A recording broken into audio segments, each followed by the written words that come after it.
नमस्कार.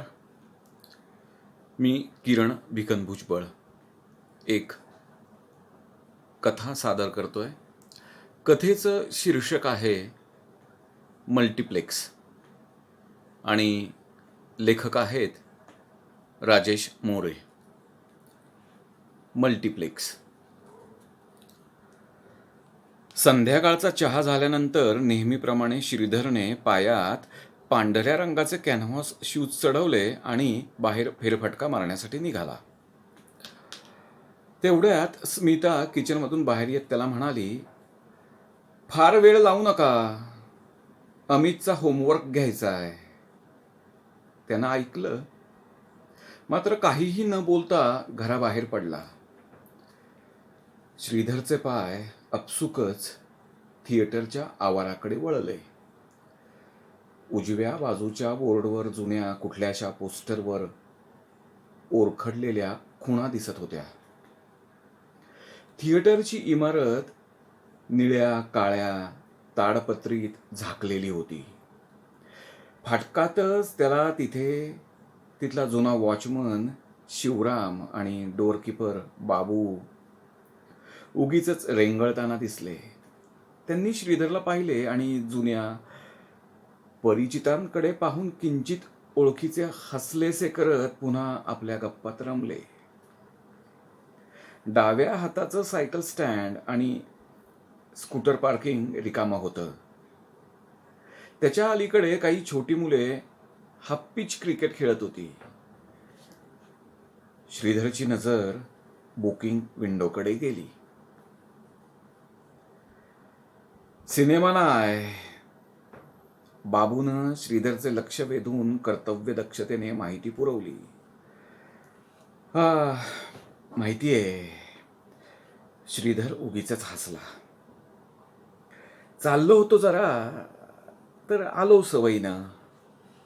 श्रीधरने पुष्टी जोडली. बाबूही काही कारण नसताना उगीच बरं वाटल्याचा हसला. आता काय बंदच आहे ना थिएटर. बाबू काहीतरी बोलायचं म्हणून बोलला. कधी होईल चालू? श्रीधरने विचारलं. काय की? बाबू काहीसा हताशपणे उद्गारला. सगळंच बंद केलं नाय. श्रीधर.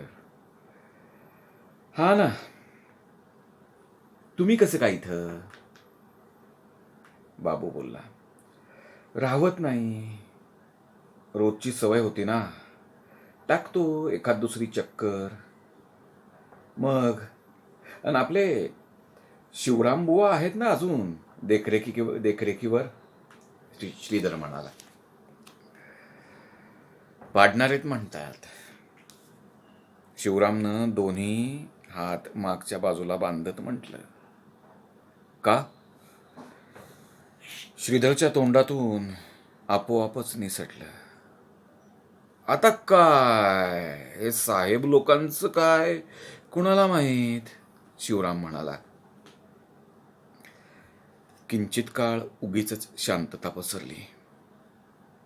मग काहीतरी बोलावंसं वाटलं म्हणून श्रीधर म्हणाला, खूप जुनं होतं. अगदी लहानपणापासून मी इथे सिनेमे बघितलेत. काय आता सगळं बदलत चाललंय ना. बाबू पुटपुटला. पूर्वी मॉर्निंगला इंग्लिश सिनेमा लागायचे. क्लिंटचे जवळजवळ सगळे इथंच पाहिलेत. श्रीधर उत्साहानं सांगू लागला. शिवराम आणि बाबू बुचकळ्यात पडलं. आपला हा क्लिंट इस्टवूड. श्रीधर म्हणाला. हे साहेब खूप जुने. आता मी बघतोय ना गेल्या 15-1 वर्षापासनं. मी इथंच आहे. हे नेहमी येतच असतात. बाबूनं अधिकारवाणीनं शिवरामला सांगितलं. हाय की माहीत. दिसतात ना आधीमधी. शिवरामनं लगेच कबुलीही दिली. पहिले क्लासिक पण केवढे लागायचे नाही. श्रीधर म्हणाला. बाबू यावर उगाच बावळा चेहरा लपवत चेहऱ्यावर हास्य आणलं त्याने. शिवराम नुसता मख्ख चेहऱ्याने पाहत राहिला. नाहीतरी ह्या आपल्या सांगलीसारख्या भागात कुठून यायला हो असले क्लासिक. श्रीधर म्हणाला. हिंदीला पण लय गर्दी खेचायची पब्लिक, नुसता धव्वा उडवून द्यायची. बायका म्हणू नका, पोरं म्हणू नका, ही झुंबड लागायची. बाबू म्हणाला. फॅमिलीनं एकत्र सिनेमा बघायचं कल्चर होतं ना. शनिवार रात्र किंवा रविवार दुपार 3चा शो प्लॅन्ड असायचे. श्रीधरला जुन्या गोष्टी आठवू लागल्या. अहो 7-7 आठवडं हाऊसफुलचा बोर्ड उतरायचा नाही खाली. काय शिवराम? हो हो करत शिवरामनं मान डोलावली. तर हो, रात्री 12ला शो संपला. गेट लावली तरी सिनेमाचं पब्लिक इथं आजूबाजूला गप्पा टप्पा टाकीन उभं असायचं. त्या अंबादासनं तर कधी 12:30च्या आधी चहा टपरी बंद केली नाही. बाबू म्हणाला. अन काय काय सिनेमे. आहा, सिनेमाला तर सकाळपासून रांगा लागायच्या. यवनली पोरं पण रांगेत थांबायची. शिवरामही जुन्या आठवणीत रमू लागला. नाही तर काय, ब्लॅकला पण केवढा ऊत यायचा. बाबा विचारू नका. हातवारे करत बाबू सांगू लागला. आणि एक एक आवली पण अशी आहे की फर्स्ट शो टाकणार म्हणजे टाकणारच. आणि काय काय येडतांग तर डबल टिबल पण टाकायचे. शिवराम म्हणाला. आणि फिल्म्स डिव्हिजन की भेटपासून पाहिला तर सिनेमा पाहिल्यासारखा वाटायचा. श्रीधरने आपली सवय सांगितली तसे त्या तिघांचे चेहरे आणखी खुलले. आर्ट फिल्म पण चांगल्या लागायच्या इथे. श्रीधर म्हणाला. हा, काय काय तर लय भारी असायच्या. वाटायचं का आत्ता जगत्यात आपल्या समोर. पण काय काय लयच बोर मारायच्या. काय चाललंय काय नाही काय बी कळायचं नाही. देव जाणं कसं परवडायचं बनवणाऱ्याला. बाबू म्हणाला. म्हणून तर आपल्याला बनवत्यात असं म्हणत शिवराम बाबूला टाळी देऊन हसू लागला. श्रीधरही त्यांच्या हसण्यात सहभागी झाला. त्याला आश्चर्य वाटत राहिले, यापूर्वी आपण यांच्याशी इतके कधीच बोललो नव्हतो. पण आता काय करणार काय ते थिएटर पाडून. श्रीधर म्हणाला. अहो परत बांधणार आहेत ना नव, मागच्या बाजूला झालंय ना काम सुरू. बाबू म्हणाला. दुकानं होणार आहेत मोठमोठी. शिवराम म्हणाला. पण आम्हाला तर म्हणालेत बांधणार आहेत परत म्हणून. दुकानं होणार आहेत दुकानं. कोण म्हणलं? बाबू म्हणाला. अहो ते आलते ना सगळे परवा साहेब लोक. शिवराम. कोण? चांदोरकर आहेत ना मालक. श्रीधर म्हणाला. नाही, ते नंतर एका एक्झिबिटरनी घेतलं होतं आणि दोघं आहे ती. बरीच गुताड आहे त्यात, काय कळा ना बा. शिवराम म्हणाला. अरे नाही का त्यो गोरा नाक्याला, अरे भुऱ्या केसांचा आहे ना तो. हा, तो आहे वाटतं आत्ता. बाबू म्हणाला.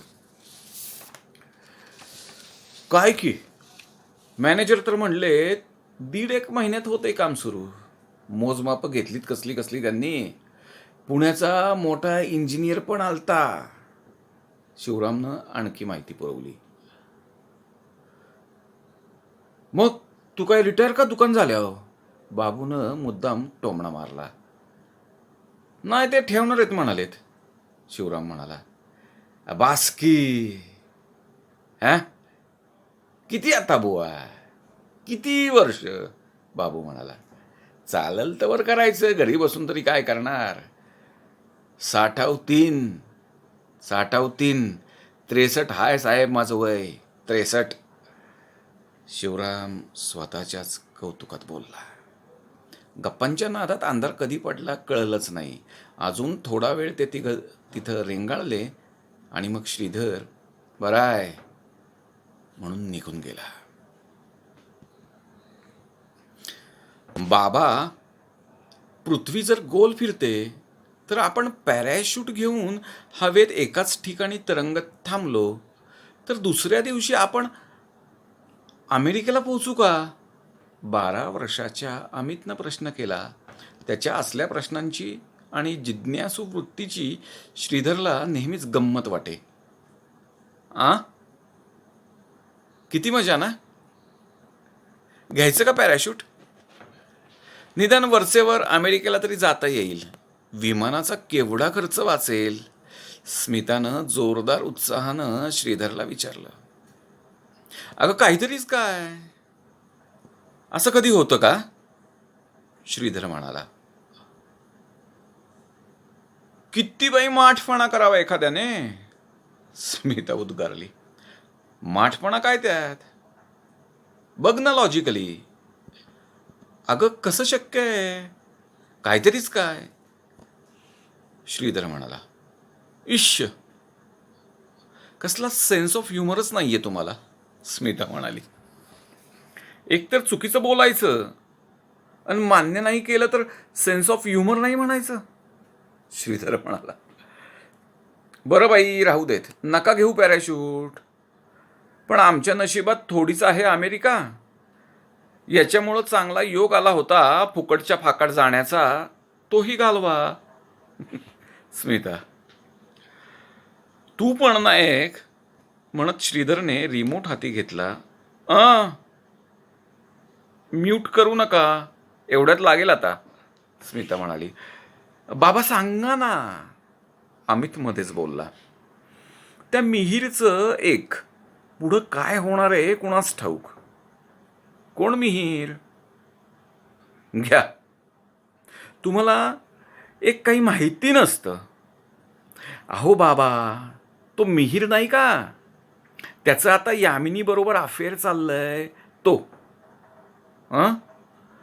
कोण यामिनी? बाबा, त्याची कॉलेजमधली गर्लफ्रेंड.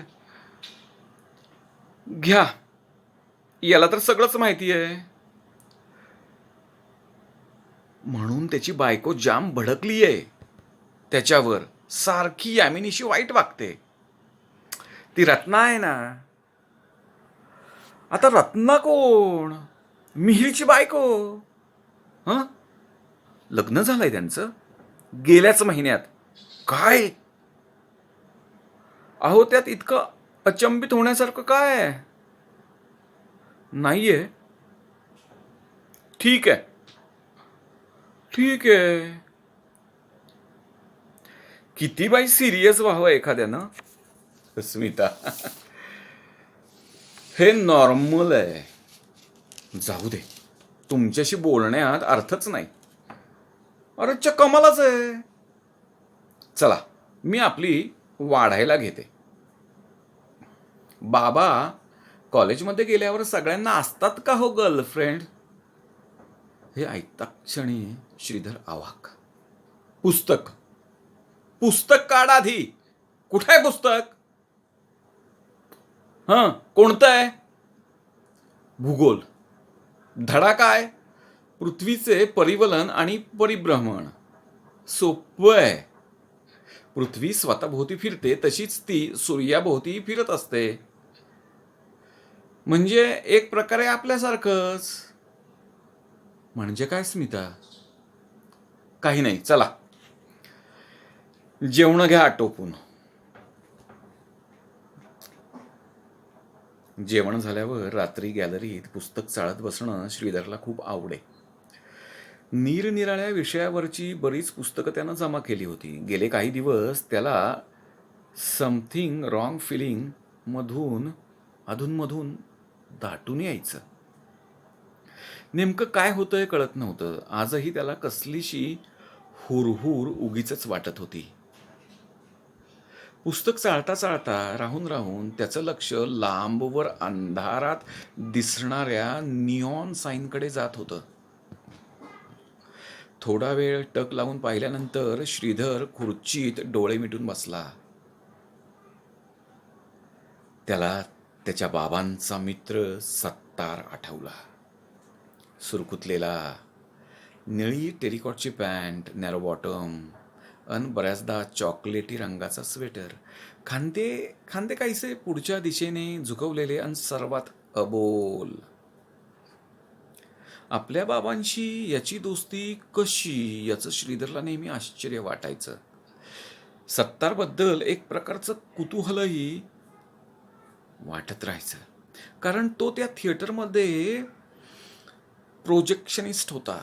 खरं तर मंगळवारात शेजारीच त्याचं घर होतं, त्यामुळेच त्याची आणि बाबांची ओळख असेल बहुतेक, कारण एरवीही तसा तो कधी दिसायचाही नाही.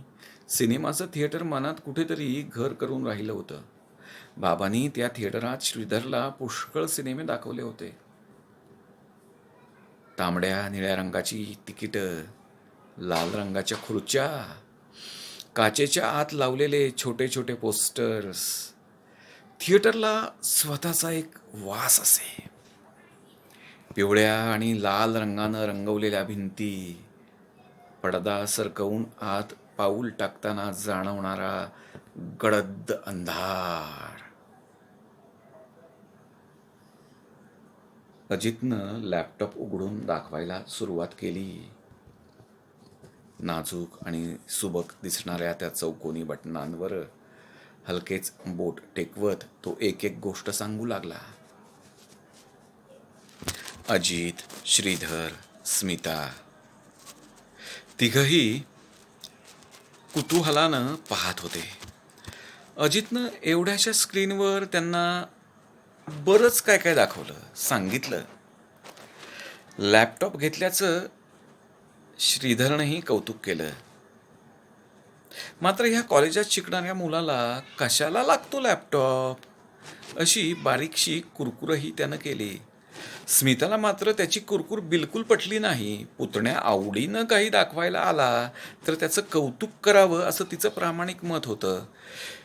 श्रीधरचा मावस भाऊ मनोहर, त्याचा हा मुलगा अजित, नवं काही घेतलं की दाखवायला येतच असतो. मनोहर श्रीधरपेक्षा 5 वर्षांनी मोठा. लहानपणी श्रीधरवर त्याचा भारी जीव होता. मनोहरचं शेपूट असल्यासारखा श्रीधर त्याच्या मागे मागे फिरत असे. श्रीधर 15-16 वर्षाचा असताना त्या दोघांचं एक सिक्रेट होतं. एकाच तिकिटात दोघांनी सिनेमा बघण्याचं. इंटरवलपर्यंत एकाने सिनेमा पाहायचा आणि इंटरवलला बाहेर येऊन ते तिकीट दुसऱ्याला द्यायचं. मग मग त्याच तिकिटावर उरलेला अर्धा सिनेमा दुसऱ्याने बघायचा आणि मग नंतर एकमेकांना पाहिलेल्या भागांची स्टोरी सांगायची. पुढे काळाच्या ओघात दोघांच्या दिशा हळूहळू बदलत गेल्या. एकाच गावात राहत असूनही भेट होईनाशी झाली. आत्ता मात्र त्याचा मुलगा अजित अधेमध्ये येत असतो. रात्री लाईट्स गेले तेव्हा घरात इथं तिथं मेणबत्त्या उजळल्या. टीव्हीचे प्रोग्राम बुडतायत म्हणून स्मिताची थोडी दसदस झाली. अमित मेणबत्तीच्या प्रकाशात उगीचच काहीतरी खेळत होता.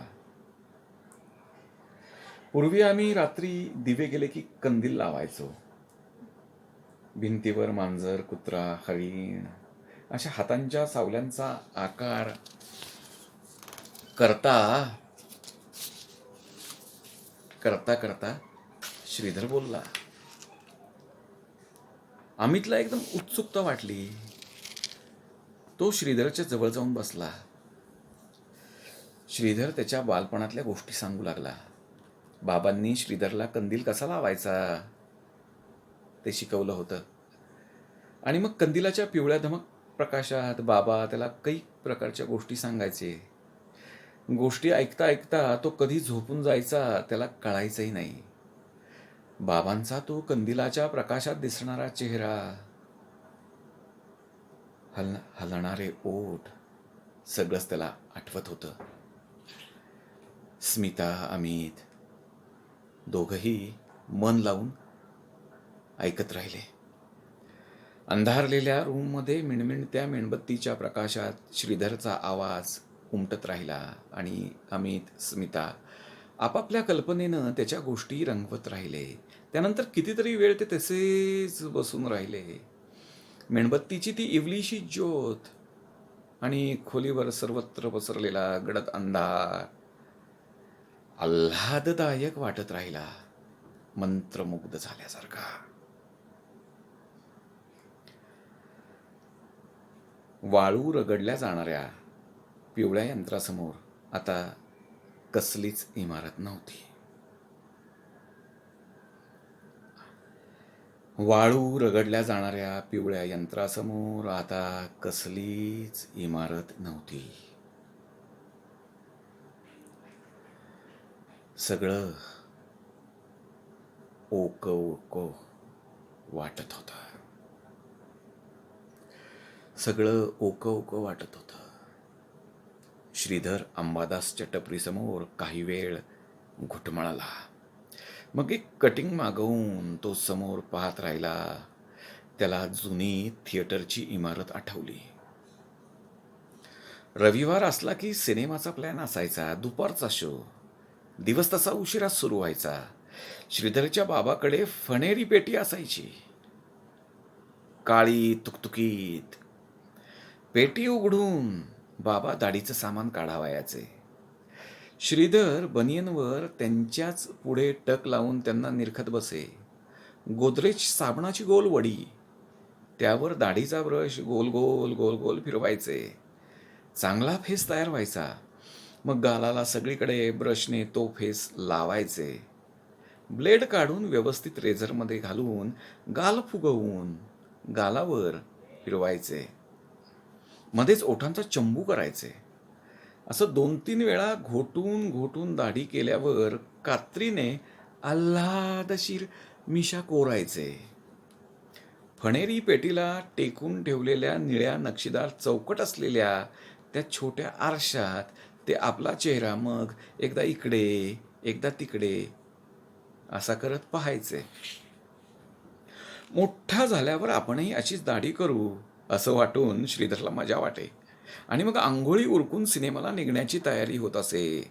सिनेमा थिएटर, त्याचं ते आवार, हाताने रंगवलेले मोठमोठे पोस्टर्स, अशी अनेक चित्रे त्याच्या मनात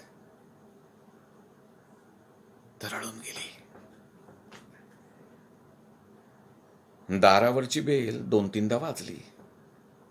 स्मिताने आल्ले आल्ले करत लगबगीनं दार उघडलं. श्रीधर आत आला. सोफ्यावर रेलून नुसताच पडला. स्मितानं किचनमधून काहीतरी विचारलं. त्यानं काहीच उत्तर दिलं नाही. नंतर तिनं येऊन टीव्ही लावला. तसा कसानुसा चेहरा करत श्रीधर बाथरूममध्ये शिरला. अमित मुलांच्यातनं खेळून परतला, दप्तर घेऊन होमवर्क करायला. नंतर जेवण खाण झाल्यावर श्रीधर नेहमीप्रमाणे गॅलरीत पुस्तक चाळत बसला. आवराआवर करून स्मिताही गॅलरीत त्याच्यासमोर बसली. काय झालं? नाही, काही नाही ग. मग एवढे शांत का आज? अमित झोपला. हो, मगाच. काय झालं? खरंच काय नाही ग. आल्यापासून बघतीये तुमचं मन नाहीये कशात. ऑफिसमध्ये काही झालं का? नाही ग, असलंच आपलं जनरल. सगळं ठीक चाललंय ना? हां, चल एकदा कराडला जाऊन येऊ. तुझ्या आईबाबांना भेटू. का हो? काय झालं? नाही ग, सहज. खूप दिवस झाले. तुझी ही भेट नाही त्यांच्याशी. पण अशी अचानक आठवण कशी झाली? काय की, पण खूप भेटावंसं वाटतंय त्यांना. खूपच हळवे झाला आहात आताशा तुम्ही. हम्म, काहीतरी काय. तुमचं कराडला घर अजून तसंच आहे ना? तसंच म्हणजे जुन्या धाटणीचं? हो. बरं आहे. श्रीधर नुसताच पुटपुटला. किंचित वेळ दोघंही शांत बसून राहिले. तुला माहिती आहे सिनेमाची खरी गंमत कशात आहे? कशात आहे? अगं समोर पडद्यावर आपल्याला सगळं हलताना दिसतं, पण खरं तर तसं काही नसतंच. म्हणजे अगं मी एकदा बाबांबरोबर सिनेमाला गेलो होतो ना लहानपणी, तेव्हा वरची प्रोजेक्टर रूम पाहिली होती. अय्या खरंच. हो ना. खूप वेगळं असतं. एकदम कोंदटशी काहीतरी असते. तिथं ते मशीन, 2 मशीन असतात उभे. त्यांच्या समोरच्या भिंतीला एक 4-5 चौकोनी अगदी एवढ्या आकाराची भोकं असतात. तिथून फोकस त्या पडद्यावर पडतो. पडद्यावर आपल्याला खूप मोठं चित्र दिसतं, पण तिथं ते एवढ्याशा चौकोनातनं जात असतं. फिल्म्सचं मोठमोठे रीळ असतात. ते रीळ त्या प्रोजेक्टर मशीनमध्ये अडकवतात उभं. मग ते फिरत राहतं. त्या फिल्ममध्ये नुसतीच चित्र असतात स्थिर, एकामागे एक एक असं करत ते रीळ फिरत असल्यानं आपल्याला पडद्यावर चित्र हलल्यासारखी दिसतात. मी फक्त ऐकलंय पण पाहिलं नाही बुवा कधी. अगं बघायलाच पाहिजे. हां, वेगळंच वाटतं. त्या 70 काकांनी मला ते अगदी व्यवस्थित बघू दिलं. त्या दिवशी मला एकदम नवं काहीतरी रहस्यच माहिती झाल्यासारखं झालं होतं. मला इतरांपेक्षा जास्ती आणि नेमकं कळलंय असं वाटत होतं. काहीतरी वेगळंच ज्ञान आपल्याला मिळाल्याच्या उत्साहात असायचो मी कायम. हां, स्मितानं त्याच्याकडे एकदम चमकून पाहिलं. त्या तिथले रिळांचे डब्बे, भिंतीवरचे कॅलेंडर, डीम लाईट आणि काय काय मज्जाच असते अगं एकदम. आपल्या अमितला दाखवायला पाहिजे होतं सगळं, पण राहूनच गेलं. तुम्ही असं सगळं बोलायला लागलात की तुमचं बालपणच दिसायला लागतं. असं वाटतं की आत्ता चालू आहे सगळं आपल्या समोर, स्मिता म्हणाली. खटाखट खटाखट आवाज होत नटनट्यांचे फोटोज दिसतात. अमितनं एक डोळा झाकून दुसऱ्या डोळ्यावर ते खेळणं धरलं अन बटण दाबतोय. त्याचे मित्र आईला कसलं ग्रेट येणार आहे म्हणत कुतूहलानं पाहतायत. कुठून आणलं? कराडहून. आजी आजोबांकडे गेलो होतो ना आम्ही, तेव्हा तेव्हा आणलं. माझ्याकडे पण होतं आधी सेम टू सेम. चला रे आवरा लवकर, अमितला होमवर्क करायचा आहे, बाबा येतील एवढ्यात म्हणत स्मितानं लकडा लावला. आई अजून थोडा वेळ प्लीज. बाबांवर गेलायच अगदी. बाबांवर? तेही असेच सिनेमा करायचे भिंतीवर, खूप मोठा. खूप मोठा कसा? आपलं जुनं घर होतं ना मंगळवारात, तिथं तुझ्या एवढ्या असताना. हो हो. तिथल्या पुढल्या दाराला एक छोटंसं बीड होतं. ते काय करायचे, बाहेर उन्हात आरसा ठेवायचे आणि त्याचं सावट त्या बिळावर मारायचे. सावट म्हणजे प्रकाश, रिफ्लेक्शन त्या बिळावर पडेल असा तो मोठा आरसा ठेवायचे. मग त्या बंद दारातून तेवढाच एक गोलाकार प्रकाशाचा झोत आत भिंतीवर पडायचा.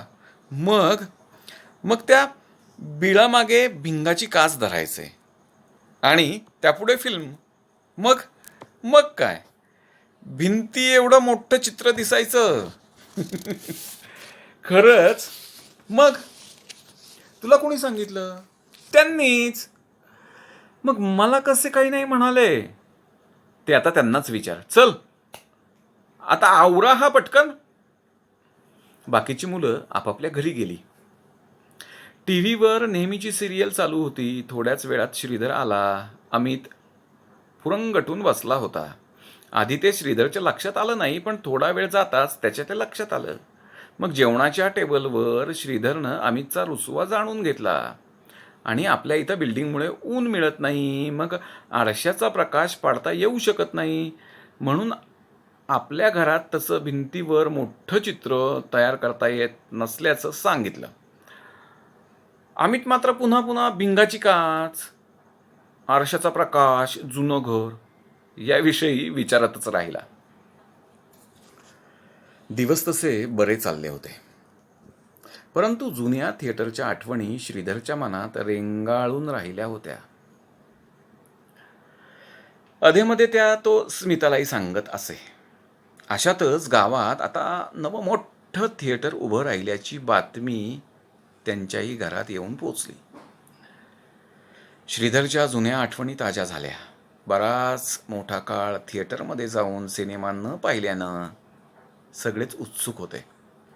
एका रविवारी सकाळी पटापट आवराआवर सुरू झाली. श्रीधर, अमित, स्मिता निराळ्याच उत्साहात होते. अंघोळ उरकल्यावर आरशात बघून डोकं पुसताना श्रीधरला त्याची आई त्याचा भांग कसा करायची ते आठवलं.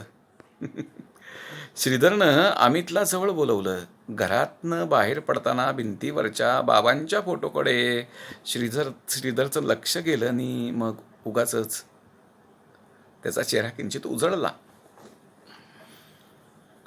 श्रीधरच्या हातात तिकीट येताच त्यानं तिकीट विंडोतून हात बाहेर काढला. पांढऱ्या रंगाची तिकीटं त्यानं एक दोनदा निरखून पाहिली, डोळे मोठे करून. अमित आणि स्मिता तर भव्य आणि चकाचक इमारतीकडे कुतूहलाने पाहत होते. शिवराम कुठे दिसतोय का म्हणून श्रीधरनं सहजच इकडे तिकडे पाहिलं, पण तो दिसला नाही. श्रीधरने पाहिलं, शिवराम कुठेच दिसला नाही. मोठ्या काचेच्या दरवाजातून ते आत शिरले. तसं त्यांना एक नवीनच जग समोर आल्यासारखं झालं. हवेत हलकासा गारवा जाणवला. सर्वत्र AC असल्याचं जाणवलं. जागोजागी काळ्या वेशातले सिक्युरिटी गार्ड्स पाहून श्रीधरला उगीचच अवघडल्यासारखं झालं. बाजूला एक पुस्तकांचं दुकान दिसलं. व्यवस्थित रांगेनं लावलेली नवी कोरी पुस्तकं दिसली. पुढे आणि CD DVDचं दुकान दिसलं. सिनेमा हॉल नेमका कुठे आहे ते कळेना. तेव्हा काहीशा अनिच्छेनं त्यानं सिक्युरिटी गार्डला विचारलं. त्यानं वरच्या दिशेने खूण केली. त्या भव्य चकाचकीत इमारतीत त्याला स्वतःला उगीचच आपण खूप लहान असल्याचं जाणवलं. खूपच लहान. सरकत्या जिन्यावरून वर गेल्यावर त्यांना तिथं पुन्हा काही दुकानं दिसली. पंचतारांकित हॉटेलमध्ये आल्यासारखं वाटू लागलं. पूर्वी थिएटरच्या कॅन्टीनमध्ये जसं चाय गरम, वडापाव घे वडापाव वगैरे आवाज ऐकू यायचे, तसा कुठलाच आवाज इथं ऐकू येत नव्हता. समोरच चहा, कॉफी, पॉपकॉर्न वगैरेचे कॉर्नर त्याला दिसले. त्या विक्रेत्यांनी सारखाच युनिफॉर्म घातला होता, पण त्यातलं कुणीही आपला माल खपावा म्हणून ओरडून गिऱ्हाईकांना बोलवत नव्हतं. सगळे आपले शांत आणि चिडीचिप, घेतलं तर घ्या नाही तर घेऊ नका अशा आविर्भावात. पदार्थांच्या किमतीही प्रमाणापेक्षा जास्त असल्याचं जाणवत होतं. सिनेमाचा क्राऊडही पूर्वी दिसायचा तसा दिसत नव्हता. सांगलीत ही एवढी नवी माणसं आली कुठून असा प्रश्न उगीचच घोळत राहिला. समोर टॉयलेट दिसल्यावर खरं तर लागली नसतानाही आलोच म्हणत श्रीधर तिथं घुसला. अतिशय लख्ख अशी रूम पाहून तो काहीसा चक्रावलाच. त्या पांढऱ्या शुभ्र आणि अतिस्वच्छ अशा वॉशरूममध्ये शू करावी की करू नये या विचाराने तो क्षणभर गोंधळला. मग तो वॉश बेसिनकडे वळला. तिथल्या स्वच्छ आरशात त्यानं स्वतःला पाहिलं आणि उगाचच आपण इथं सूट नाही असं त्याला वाटून गेलं. सिनेमा हॉलमधल्या कुशनच्या आरामदायी खुर्च्यांवर रेलल्यावर जरा जास्तीच रिलॅक्स वाटलं तरीही किंचितसा ऑकवर्डनेस वाटत राहिला श्रीधरला. अमित आणि स्मिता मात्र नव्या नवलाईनं चांगलेच हुरळून गेलेले दिसले. ते सगळं त्यांना हवं हवंसं वाटत होतं. गडद लाल झुळमुळीत वर जाणारा पडदा दिसला नाही तेव्हा श्रीधरचा अगदीच विरस झाला.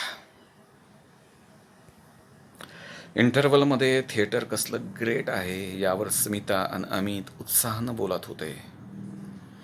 श्रीधरला मात्र तितकंसं मोकळेपणानं सहभागी होता येईना. काहीशा अनिच्छेनेच त्यानं चहा घेतला. तेवढ्यात अमित आलोच म्हणून गेला. पब्लिक पुन्हा सिनेमा हॉलमध्ये जाऊ लागलं. अमित टॉयलेटमधून अजून आला कसा नाही म्हणून श्रीधर स्मिता किंचित अस्वस्थ झाले. एवढा वेळ कसा लागला म्हणत श्रीधर टॉयलेटमध्ये जाऊन आला. अमित इथे तिथे दिसेना तेव्हा त्याला चिंता वाटली. आत तर गेला नसेल ना म्हणत स्मिता सिनेमा हॉलच्या आत शिरली आणि श्रीधर वर जाणाऱ्या पायऱ्यांच्या दिशेने गेला. तेवढ्यात समोरच्या दरवाजातून अमित उत्साहानं भारावून बाहेर येताना दिसला. श्रीधरला हायसं वाटलं आणि अमित एक्सायटेडली आपण आतमध्ये काय काय पाहिलं ते सांगू लागला. पायऱ्या उतरून येताना श्रीधरनं एक वार मागं वळून पाहिलं आणि त्याला जुन्या थिएटरमधली ती कोंदट लाल पिवळा रंग असलेली प्रोजेक्टर रूम आणि सत्तार काका आठवले. एक क्षणभर घुटमळल्यासारखं तो एंट्रन्सपाशी अमितला थांबायला सांगून चटकन परत वरच्या दिशेनं गेला. प्रोजेक्टर रूमचा तो स्वच्छ लाकडी दरवाजा त्यानं अगदी किंचितसा ढकलून डोकावलेसे केले. आतली स्वच्छ ऑइल पेंटची पांढरी शुभ्र भिंत आणि खालची तुकतुकीत फरशी त्याला दिसली. दरवाजा आणखी उघडण्यासाठी तो जोर लावणार इतक्यात कोण बे असा आतून भयंकर करडा अनोळखी स्वर कानी पडला. तसा त्यानं दचकून दरवाजा सोडला आणि 2 पावलं मागं सरकला. तेवढ्या झटकन दरवाजा उघडून की एक राकट इसम भावनाशून्य नजरेनं त्याच्याकडे बघत म्हणाला, क्या है? कुछ नाही असं तोंडातल्या तोंडात पुटपुटत श्रीधर चटकन खाली गेला. एंट्रन्सपाशी उभ्या असलेल्या अमितनं ग्रेट आहे ना रूम असं मोठ्या उत्साहानं विचारलं. श्रीधर कसं नुसतं हसला. ते आत गेले. सिनेमा संपल्यावर तिघेही बाहेर पडताना आपापल्या विश्वात हरवून गेले होते. गवसलेलं हरवलेलं संमिश्र जग घेऊन ते बाहेर पडले. अमितला त्याचं नवं जग सापडलं होतं. सगळं हवं हवंसं ओळखीचं आणि परिचित वाटत होतं. एक वेगळाच कॉन्फिडन्स त्याच्यात संचारला होता. इतरांपेक्षा जास्तीच आज आपल्याला माहीत झाल्याच्या खुणा त्याच्या चेहऱ्यावर स्पष्ट दिसत होत्या. श्रीधरनं जेव्हा पहिल्यांदा त्या जुन्या थिएटरची प्रोजेक्टर रूम पाहिली होती तसंच अगदी तसंच काहीसं. बाहेर पडताना श्रीधरनं सहजच मागे वळून पाहिलं. त्याचं जग हरवून गेल्याच्या खुणा त्याच्या चेहऱ्यावर स्पष्ट दिसत होत्या. मान वळवून तो मुकाट्यानं चालू लागला. मल्टिप्लेक्समधून बाहेर जाणाऱ्या पाठमोऱ्या गर्दीत ते तिघेही आताशा मिसळून गेले आणि दिसेनासे झाले. मल्टिप्लेक्स. धन्यवाद.